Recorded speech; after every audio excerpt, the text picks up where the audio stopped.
घेतला जातोय, काय नाही तुम्ही बघू शकता की हे केवळ आणि केवळ ईडीच्या प्रेशरमुळे आणि जे अशोक चव्हाण साहेबांसोबत झालं हे आपल्या समोर होतं सगळ्यांच्या, वारंवार रेड्स, वारंवार प्रेशर आणि वारंवार एक प्रकारचं ब्लॅकमेल पण त्यांना करण्यात आलेलं आणि म्हणून कदाचित त्यांनी तो निर्णय घेतला. नक्कीच काँग्रेससाठी ही अतिशय दुर्दैवी गोष्ट आहे. एक महत्त्वाचं खूप मोठं भारदस्त असं नेतृत्व असलेलं, पण हे बीजेपीची ही टॅक्टिकच आहे.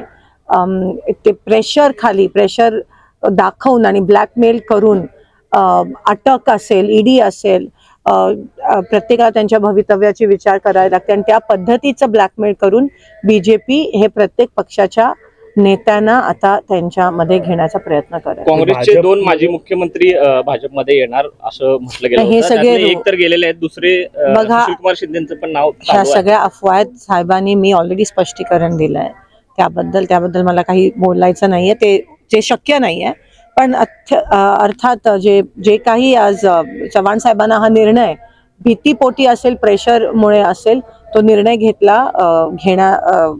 तो अतिशय काँग्रेससाठी दुर्दैवी. काँग्रेसच्या विचाराचा हा नेता होता, भाजपमध्ये आता त्या वाटचालीकडे जातो. म्हणजे एकीकडे 2 सध्या त्यांनी राजीनामा पक्षाचा दिलाय, काँग्रेस पक्षाचा. त्यांची पुढची काय असणार आहे ते अजून त्यांनी डिक्लेअर केलं नाही.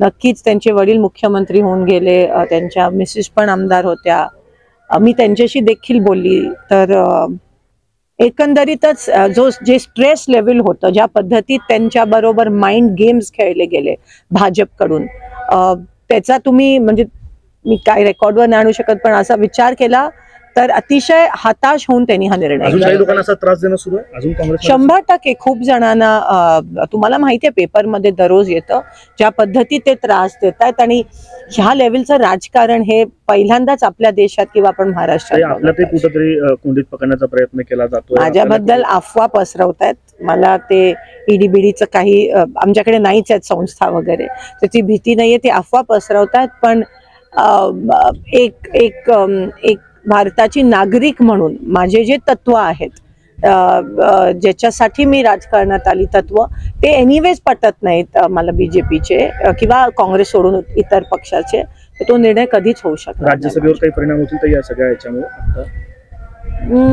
नाही, आता बघूया. राज्यसभा म्हणजे काँग्रेससाठी नाही, मला नाही वाटत त्या बाबतीत. अशोक चव्हाणांनी राजीनामा दिल्यानंतर 5 ते 6 आमदारांनी पण राजीनामा दिलेला आहे. अजून काही ह्या अफवा आहेत. नाही, आम्ही सगळ्यांच्या जे नेतृत्व सगळ्यांच्या संपर्कात आहेत, असं काही नाही. काँग्रेसमध्ये काही आलवेल नाही असं बावनकुळे म्हणतायत. तिथं लोक संतुष्ट नाहीयेत, मोठ्या घडामोडी करतात, त्यामुळे लोक सोडतात असं काही नाहीये. पक्ष भक्कम आहे. तुम्ही बघताय की आज आम्ही तळागाळात जाऊन कार्यक्रम घेतोय, आमची पक्ष संघटना काम करते. हे फक्त बीजेपी आम्हाला अनस्टेबल दाखवायचा, पोर्ट्रे करायचा प्रयत्न करते आणि ज्या पद्धतीत ते प्रेशराईज करतात सायकोलॉजिकली आमच्या लोकांना, आमच्या नेत्यांशी ते प्रेशर आणून खेळतायत, ते करतायत. पण काँग्रेस हा विचार ते संपवू शकणार नाहीयेत आणि कितीही आम्हाला हलवायचा किंवा अनस्टेबल बनवायचा प्रयत्न केला तरी ते त्याच्यामध्ये यशस्वी होणार नाही. शंकरराव चव्हाणांचं घराणं झालं, विलासराव देशमुखांचं घराणं किंवा पतंगराव कदमांचं घराणं किंवा आता आपलंही घराणं, ह्या प्रत्येकांच्या वारसदारांकडून किंवा त्यांच्याकडनं वेळोवेळी सांगितलं जातं की काँग्रेस आमच्या रक्तात आहे.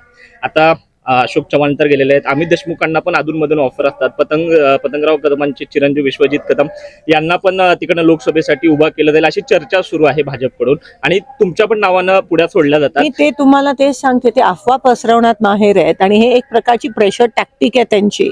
तुम्ही बघू शकता ती प्रेशर टॅक्टिक आणि लोकांच्या मनाबरोबर कसे खेळतात हे राजकीय लोकांसोबत नाही, पण सर्वसामान्य भारतीय नागरिकच्या मनाबरोबर पण माइंड गेम्स करतात. 15 लाख असेल, वेगवेगळे आमिष दाखवून कसं ते ब्लॅकमेल आणि इमोशनल करण्याचा प्रयत्न करतात. काँग्रेस षडयंत्र जात आहेत.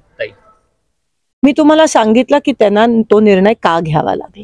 काही महाविकास आघाडीला याचा काय परिणाम होईल काँग्रेसमधून असे मोठे नेते गेल्यानंतर? बघा, काँग्रेस हा एक विचार आहे आणि महाविकास आघाडी भक्कम आहे. आज महाराष्ट्राला ही भक्कम नेतृत्व देणारा हा पक्ष, हा राजकीय पक्ष आहे. महाविकास आघाडी एकत्र 3 पक्ष आलेला आणि एकंदरीत तुम्ही बघू शकता की महाराष्ट्रात महाविकास आघाडीच्या बाजूने जो आहे कल जो आहे तो वाढत चाललाय आणि हे त्यांना माहिती आहे भाजपच्या लोकांना. म्हणून आज महापालिका निवडणुका आपण घेत नाहीयेत, स्थानिक स्वराज्य संस्था निवडणुका घेत नाहीत, कारण का कुठेतरी येणाऱ्या इलेक्शनमध्ये लोकसभा किंवा विधानसभा नक्की महाविकास आघाडीचा कल हा भाजपपेक्षा जास्त आहे. काही प्रकाश आंबेडकरांची पण भूमिका संभ्रम निर्माण करणारी आहे. मागच्या निवडणुकीला पण ते नाही, आम्हाला पूर्ण खात्री आहे की आमचा एकच शत्रू आहे आणि तो आहे बीजेपी, आणि ते त्यासाठी सगळे समविचारिक जे प्रश्न आहेत ते महाविकास आघाडी बरोबर शेवटपर्यंत टिकतील आणि वंचित बहुजन आघाडी पण,